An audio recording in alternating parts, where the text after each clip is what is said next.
পুজোর বাকি আর মাত্র হাতে গোনা কয়েকটা দিন। তার আগে গঙ্গারামপুরের ইউথ ক্লাবে জোর কদমে চলছে প্রতিমা এবং প্যান্ডেল তৈরির কাজ।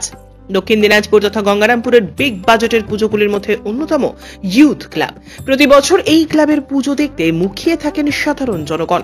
দর্শকদের চাহিদার কথা চিন্তা করে ৭২তম বর্ষে প্রায় ২০ লক্ষ টাকা ব্যয় করে রাজরাজেশ্বরী থিমকে তুলে ধরেছে গঙ্গারামপুরের ইউথ ক্লাব। কাঠ খোদাই করা সুদৃশ্য প্যান্ডেল এবং সামঞ্জস্যপূর্ণ প্রতিমা শিল্পীরা পুজো মণ্ডপে ফুটিয়ে তুলছেন। সেই সঙ্গে নবদ্বীপের বিখ্যাত আলোকসজ্জায় সেজে উঠতে চলেছে পুজো প্রাঙ্গণ। বর্তমানে বৃষ্টিকে উপেক্ষা করে জোর কদমে চলছে পুজো প্রস্তুতির কাজ।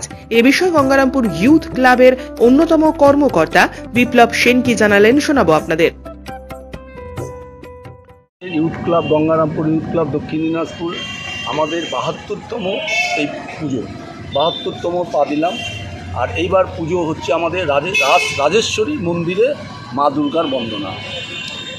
এবছর প্যান্ডেলে কি বিশেষত্ব থাকছে? প্যান্ডেলে বিশেষত্ব থাকবে ধুবি কাঠের উপর খোদাই করে কাজ করা, এখানে বার্নিশ করে কাঠের উপরে সব কিছু নিদর্শন দেখানো হচ্ছে। কতটা হবে বলে বা দর্শক কেমন হবে বলে মনে করছেন? আমাদের যা মনে হচ্ছে এবার দর্শক খুব বেশি হবে, গতবার তুলনায় বেশি হবে। আমাদের যে এইবার প্যান্ডেলের আমাদের এবার যে প্রস্তুতি আছে মানুষের কাছে চলে গেছে। এবার আমাদের আলোকসজ্জা, প্যান্ডেল এবং ঠাকুর তিনটাই আমরা সম পরিমাণ মিলে সেইভাবে পুজোটা করছি। গঙ্গারামপুর থেকে বিশেষ প্রতিবেদন, নিউজ টুডে।